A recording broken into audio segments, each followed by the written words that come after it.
Hello students, welcome to my Bengali study channel. Bengali study চ্যানেলের পক্ষ থেকে তোমাদের সকলকে স্বাগত। প্রিয় 2026 সালের উচ্চ মাধ্যমিক 4th সেমিস্টার শিক্ষার্থী বন্ধুরা, আজকের অনলাইন ক্লাসে আমি তোমাদের জন্য বাংলা বিষয়ের যে দুটি গুরুত্বপূর্ণ গল্প রয়েছে, হারুন সাহেবের মাসি এবং হলুদ পোড়া গল্প, সেই দুটি গল্প থেকে আজ আমি তোমাদের জন্য হলুদ পোড়া গল্প থেকে দুটি গুরুত্বপূর্ণ 5 মার্কের প্রশ্ন শেয়ার করব। এই দুটি প্রশ্ন 4th সেমিস্টার ফাইনাল এক্সামের জন্য মারাত্মক গুরুত্বপূর্ণ। তাই প্রশ্ন দুটি তোমরা এখন থেকে ভালো করে স্টাডি নিয়ে পড়াশোনা শুরু করো। আমি আশা করি তোমরা অবশ্যই সফলতা লাভ করবে। এবং যারা আর্থিকভাবে দুর্বল, যারা পিছিয়ে পড়া স্টুডেন্ট, যারা টিউশন পড়তে পারো না, সেই সমস্ত ছাত্রছাত্রীরাও যদি শুধুমাত্র আমার চ্যানেলের দেওয়া ভিডিওগুলি কন্টিনিউ দেখে খাতায় টুকে ভালো করে স্টাডি নিয়ে পড়াশোনা শুরু করো, আমি আশা করি তোমরা অন্যের চাইতে হলে এক ধাপ এগিয়ে থাকবে। কারণ আমি প্রত্যেকটা টপিক ওয়াইজ সমস্ত প্রশ্নই তোমাদের কভার করে থাকি। তাই তোমরা চ্যানেলটি যদি কন্টিনিউ ফলো রেখে খাতায় টুকে পড়াশোনা শুরু করো, তাহলে তোমাদের আর টিউশন পড়া লাগবে না। তোমরা এখান থেকেই প্রত্যেকটি প্রশ্নের উত্তর তোমরা পেয়ে যাবে। এবং তোমাদের আমি আজ দুটি প্রশ্ন শেয়ার করব। সেই দুটি প্রশ্ন ছাড়াও এর আগের ভিডিওতে তোমাদের আমি হলুদ পোড়া গল্প থেকে আরও কয়েকটি প্রশ্ন শেয়ার করেছি। যদি তোমরা দেখে না থাকো তাহলে আমার চ্যানেলে গিয়ে যে প্লেলিস্ট রয়েছে সেখান থেকে দেখে নেবে, কিংবা আজকের এই ভিডিওর ডেসক্রিপশন বক্সে আমি আগের ভিডিওগুলির লিঙ্ক দিয়ে দেব, তোমরা সেখান থেকে দেখে নেবে। তাই আলোচনা শুরু করার পূর্বেই তোমরা যারা নতুন আমার এই চ্যানেলে ভিডিও দেখছো, তারা অবশ্যই আমার এই চ্যানেলটিকে সাবস্ক্রাইব করবে এবং পাশে থাকা বেল আইকন বেলটি প্রেস করে অল নোটিফিকেশন অন করে দেবে, যাতে করে আমার ভিডিও ছাড়ার সঙ্গে সঙ্গে সবার আগে তোমাদের কাছে পৌঁছে যায়। তাই আলোচনা দীর্ঘায়িত না করে চলো আমরা ফিরে যাই আজকের মূল আলোচনায়। দেখো, তোমাদের জন্য যে 5 নম্বর প্রশ্নটি আমি রেখেছি সেটি হলো, কুঞ্জ মাঝির সাথে তো চালাকি চলবে না। কোন প্রসঙ্গে বক্তা কথা বলেছে? নিজের বক্তব্যের সমর্থনে কুঞ্জ যা যা করেছিল তার বর্ণনা দাও। দেখো, 2 + 3 = 5। চলো উত্তরটি আমরা দেখে নিই। মানিক বন্দ্যোপাধ্যায়ের হলুদ পোড়া গল্পে নবীনের স্ত্রী দামিনী যখন সন্ধ্যাবেলা লণ্ঠন হাতে রান্নাঘর থেকে উঠোন পার হয়ে শোয়ার ঘরে যাচ্ছিল, সেই সময় খুব হাল একটা দমকা বাতাস বাড়ির পূর্ব কোণে তেঁতুল গাছের পাতা ছুঁয়ে তার গায়ে এসে লাগে।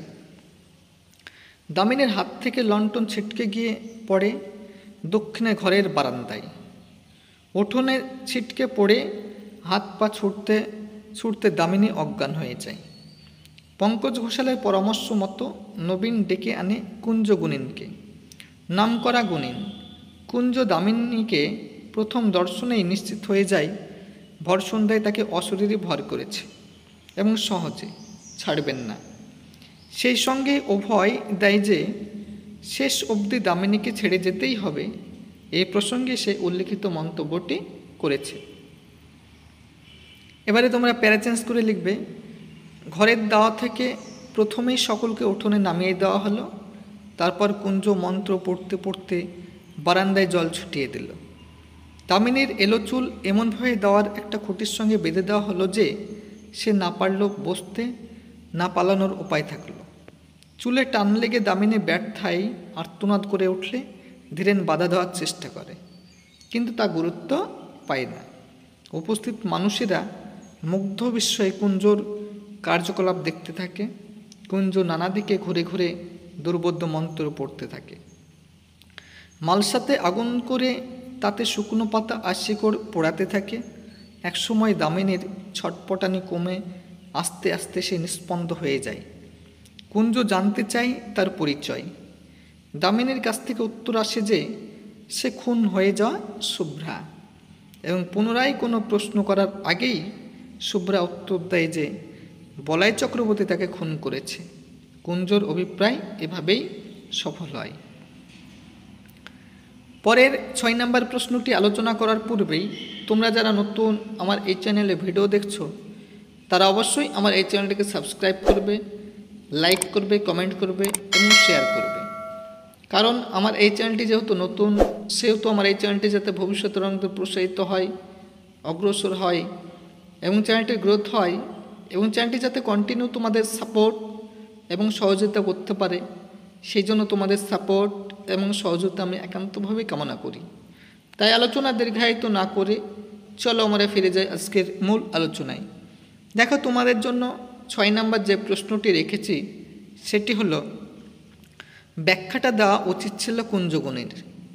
কোন প্রসঙ্গে এই কথা বলা হয়েছে, কুঞ্জ কি কথা বলেছিল? দেখো, 2 + 3 = 5 নম্বর। চলো উত্তরটি আমরা দেখে নিই। মানিক বন্দ্যোপাধ্যায়ের হলুদ পড়া গল্পে কুঞ্জগুণিনের তন্ত্রমন্ত্রের প্রয়োগে দামিনী স্বীকার করে যে সে শুভ্রা, অর্থাৎ খুন হয়ে যাওয়া শুভ্রা চক্রবর্তীর অশরীরী আত্মা ভর করেছে দামিনীকে এবং আরেক খুন হয়ে যাওয়া চরিত্র বলাই চক্রবর্তী তাকে খুন করেছে। কাছাকাছি সময়ে 2টি খুন হওয়ায় গ্রামের লোকেরা 2টি খুনের সম্পর্ক আবিষ্কারে ব্যগ্র হয়ে উঠেছিল। কিন্তু এক্ষেত্রে প্রধান সমস্যাটি ছিল, বলাই চক্রবর্তীর মৃত্যু ঘটেছিল শুভ্রা মারা যাওয়ার 3 দিন আগে। এই সমস্যার সমাধান করে দিয়েছিল প্রবীণ পঙ্কজ ঘোষাল। তিনি ব্যাখ্যা দিয়েছিলেন যে জ্যান্ত মানুষই শুধু মানুষের গলা টিপে মারে না, শ্মশানে মশানে বিশেষ তিথি নক্ষত্রে পথ ভোলা পথিকদের ঘাড় মটকে দেয়। অর্থাৎ বলাই চক্রবর্তীর আগে মৃত্যু ঘটলেও তার দ্বারা যে শুভ্রাকে হত্যা করা সম্ভব, সেটাই পঙ্কজ বোঝাতে চায়। এই প্রসঙ্গেই মন্তব্যটি করা হয়েছে। এবারে প্যারা চেঞ্জ করে তোমরা লিখবে, পঙ্কজ ঘোষাল যেভাবে শুভ্রা মৃত্যুর সঙ্গে বলাই চক্রবর্তীর যোগসূত্র তৈরি করেছিল, লেখকের ভাষ্যে তা আসলে কথা ছিল কুঞ্জগুণিনের। কারণ অশরীরী আত্মার দামিনীর উপরে ভর করার ধারণা সেই দিয়েছিল। এখন পঙ্কজ ঘোষালের বক্তব্যকে সমর্থন করা ছাড়া নিজের মর্যাদা বাঁচানোর জন্য তার অন্য কোনো উপায় ছিল না। কিন্তু কথাটাকে সে বলল একটু অন্যভাবে। সে বলল যে বলাই চক্রবর্তী শুভ্রাকে খুন করেছে, কিন্তু সোজাসুজি নিজে নয়, কারণ মরার 1 বছরের মধ্যে সেটা কেউ করতে পারে না। ওই সময়ের মধ্যে শ্রাদ্ধ শান্তি না হলে একমাত্র তখনই সরাসরি সে মানুষের ক্ষতি করতে পারে। কুঞ্জর মতে বলাই চক্রবর্তী একজনকে ভর করে তার মধ্যস্থতায় শুভ্রাকে খুন করেছে, সেই ব্যক্তির রক্ত মাংসের হাত দিয়ে। এই যে 2টি গুরুত্বপূর্ণ ইম্পর্টেন্ট নোট তোমাদের আমি শেয়ার করলাম, এই 2টি গুরুত্বপূর্ণ নোট তোমরা যদি সেমিস্টার শুরুর প্রথম থেকেই ভালো করে স্টাডি নিয়ে পড়াশোনা শুরু করো এবং আয়ত্ত রাখো, আমি আশা করি তোমাদের একটি প্রশ্ন পরীক্ষায় বাঁধবে না। তোমরা প্রত্যেকটি প্রশ্নের অ্যান্সার হুবহু তোমরা লিখে আসতে পারবে। তাই এরকম নিত্য নতুন ভিডিও পেতে তোমরা অবশ্যই আমার এই চ্যানেলটাকে সাবস্ক্রাইব করবে, লাইক করবে, কমেন্ট করবে এবং চ্যানেলটি বন্ধু বান্ধবদের মধ্যে অধিক পরিমাণে শেয়ার করো।